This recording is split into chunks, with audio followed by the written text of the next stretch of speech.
isso acaba nos causando muitos problemas, né?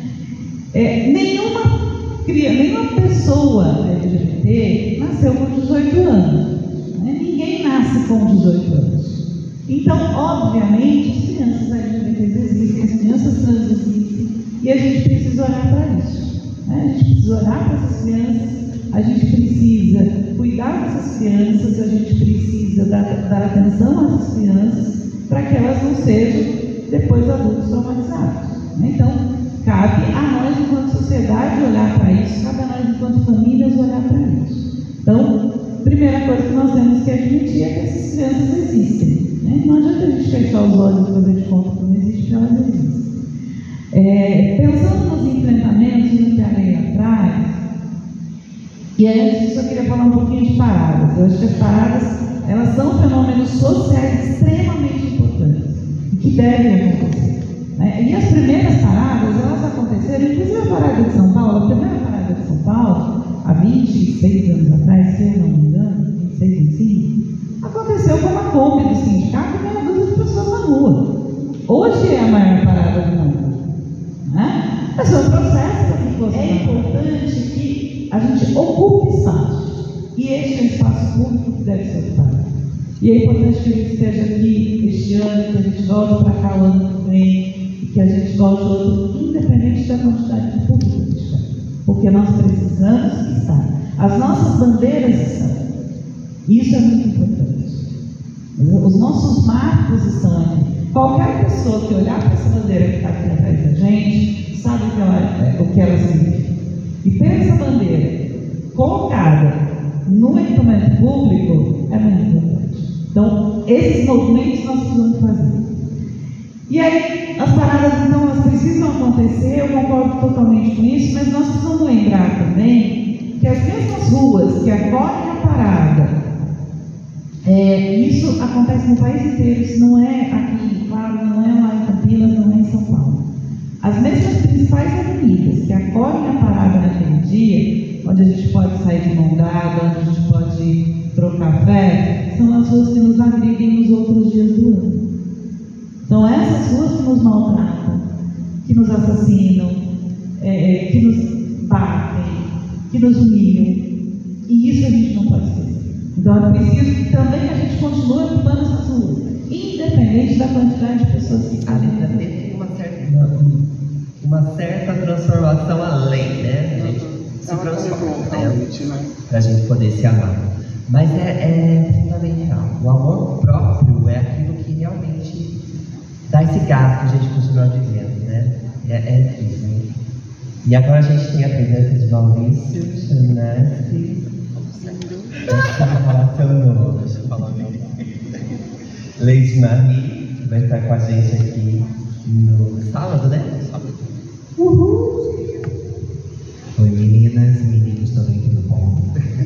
Eu sou Maurício Chanassi, sou conhecido no movimento como a drag queen Lady Marie.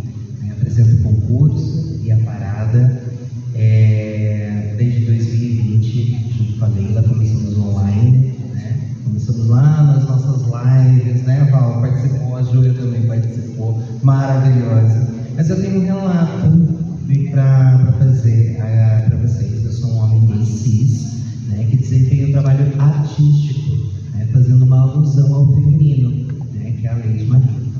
Bem, pelo pouquinho de conhecimento, a Júlia me esclareceu muitas coisas. Nós conhecemos em 2019. A Júlia, não sei se vocês sabem, foi a primeira mulher trans a participar de uma Paixão de Cristo em Piracicaba, fazendo o papel de uma mulher cis.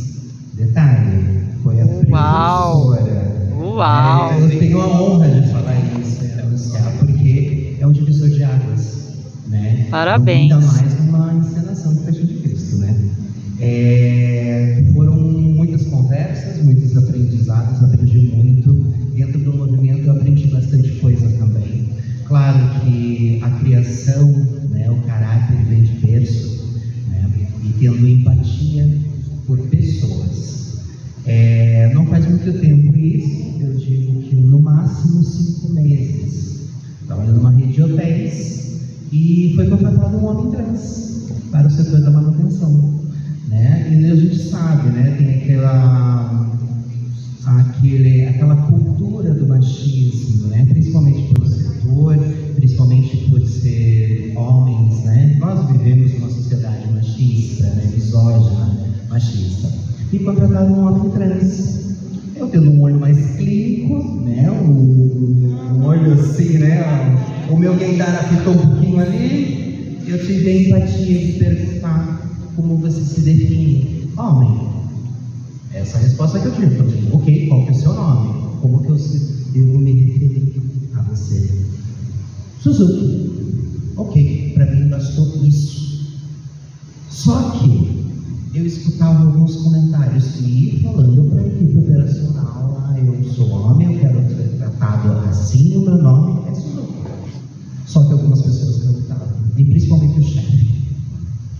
Nossa, eu estava na época com cargo de liderança, eu falei assim, eu não tenho papas na língua, né? Tive que meter a boca, meter a boca. Falei, como é que eu vou, porque é um assunto delicado, né? Falei assim, bem, vamos falar com leis e vamos mostrar sempre a verdade, isso é muito importante. O Suzuki, a gente criou uma afinidade, ele abriu algumas coisas da vida pessoal dele, de antes, de agora, e o que ele almejava para o futuro. Eu tive empatia de escutar ele a todo momento. Ele falou isso, eu perguntei para ele, isso te incomoda de chamar no feminino? Sim. Eu falei, só que ele vem de uma outra geração, uma pessoa com mais de 50 anos, vem de uma outra geração, humilde, não falta de conhecimento também, cabe a mim, coube a mim, expurgar e explicar muitas coisas.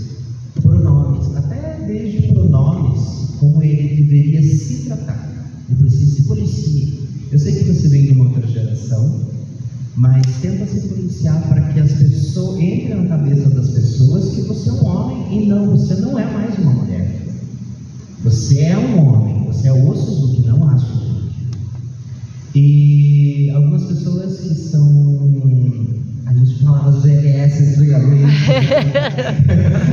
o S, pessoas que estavam, são do nosso lado, chegavam a se emocionar, a chorar, isso está me incomodando. Só que eu não sei como falar pro chefe dele. Eu falei assim, deixa comigo, peraí, eu não tenho papas na língua, lembrem disso, né? Aí a gente estava sentado, eu estava começando o meu turno, eu falei, vem cá, chefe. Ele chegou a forçar, né? Assim, por que você não chama? Ah, mas porque no documento está o feminino. Eu falei, tá. Mas por que? Ele já falou que não gosta, mas ele falou que não tem problema. Eu falei, sincero mesmo. Será que quando ele sai daqui ele não se automutila em casa? Você sabe disso? Na hora, ele disse assim, eu gosto de você porque você disse, o chefe dele, o Suzuki, falou para mim, eu gosto de você porque você sempre fala a verdade e você trata de igual para igual comigo, com qualquer um. Então, eu falei assim, já que você tem essa concepção sobre mim, eu falei assim, então cabe a mim. Você sabe que a gente tem lei, né? Você sabe que a gente tem lei. Você sabe se o Suzuki não sai daqui e ele se debulha em lágrimas quando chega em casa?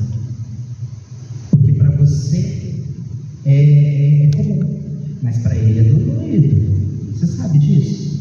Que Deus o livre, você está chamando de Flávia e ele sai daqui e se joga na frente de um carro porque ele não aguenta a pressão. Você sabe? Você sabe que tem casos no Brasil de pessoas que se mutilam, de pessoas que se matam, e pessoas que proporcionam isso porque estão depressivas. Você sabe disso? Eu nunca pensei por esse lado, então comece a pensar. Porque, mas aí conversamos muito, falei sobre leis, falei sobre o que era cada lei. Se ele denunciar, você vai ser preso e não sai, porque é um crime inafiançável. Então, eu estou falando isso porque eu gosto da tua companhia, eu gosto da gestão, mas tem algumas coisas que precisam ser ditas. Não é porque você, porque está no documento. Você sabe se ele tem condições de retificar o nome? Tem tudo isso. É uma pessoa humilde. Está se erguendo agora, está se levantando. Então você tem que ter essa empatia. Eu tive essa empatia com ele. Porque assim, se você trata com desdém e preconceito, você abre portas, porque você é o chefe, você abre portas para que outras pessoas. Eu não estou dizendo pessoas héteros. Eu estou dizendo LGBTs, porque o Suzuki sofreu preconceito de LGBTs dentro da própria empresa. A única pessoa que ele se sentia à vontade de explicar, de conversar é comigo. As outras pessoas não. E eu, sendo uma pessoa humanizada, humana, com discurso diplomático, eu cheguei para o chefe dele e comentei isso. Falei assim, mas eu não vou me sentir à vontade, o chefe falando, se ele estiver no banheiro, entrar por cima de você com a certeza que ele não vai se sentir à vontade se você estiver lá, ou se eu, porque eu não me sinto à vontade quando você está. Entendeu? Mas você concorda comigo, se ele é um homem trans ou lésbica, as meninas também não vão se sentir à vontade no banheiro feminino? Eu estou dizendo isso porque o Suzuki falou que não se sente à vontade. E o Suzuki, por ser uma pessoa mais humilde, falou, o que eu faço? Por isso, o melhor que você tem a fazer para evitar a fadiga, evita entrar no banheiro com outras pessoas, seja no vestiário masculino. Comigo não tem problema, porque eu vou te respeitar. Eu gostei. Eu respeito o seu espaço. Eu tenho empatia pela pessoa, eu gosto de você. E eu sei como você se sente. A gente não tem vitória, a gente só tem caminho. Então não tem por que ter vergonha, né? Mas eu respeito o seu lado, eu respeito você como pessoa. Para mim não me interessa se você é trans ou não. Eu respeito você. Pensando nessa questão do casamento, acho que a primeira coisa que a gente precisa fazer, e é preciso que a gente faça esse movimento, nós enquanto população LGBT, enquanto defensores da pauta LGBT, que a gente faça um movimento de divisão do que é casamento. Tá? Quando a gente fala em casamento, as pessoas falam em casamento, a gente já pensa lá na cerimônia religiosa, né? No vestido de noiva, no bolo de não sei quantos andares, na festa, na dança, não sei o que, na igreja, decoração, blá blá blá blá blá blá blá. E todo mundo pensa nisso. Toda a sociedade pensa nisso quando a gente fala em casamento. E a gente precisa começar a diferenciar isso, porque não é isso que nós estamos pedindo. A nossa briga hoje, na Câmara dos Deputados, na Câmara Federal, é pelo casamento civil. É um direito civil. Né? A própria decisão da STF, que é lá de 2011, no corpo da decisão, ela diz que ficam reconhecidas as uniões entre pessoas do mesmo sexo como entidade familiar, permitindo às igrejas, aos líderes religiosos e aos templos total definição do que fazer dentro dos seus dogmas. Ou seja, nenhuma igreja, nenhum padre, nenhum pastor, nenhum pai de santo, nenhum, não sei quais outros nomes que se usam em religiões aí, ninguém é obrigado a fazer casamentos LGBTs. E isso não está em discussão, e nunca esteve em discussão. Mas é este o argumento que a bancada fundamentalista está usando para convencer a sociedade a não aprovar a união entre pessoas do mesmo gênero, que eles ainda chamam de pessoas do mesmo sexo. É uma discussão.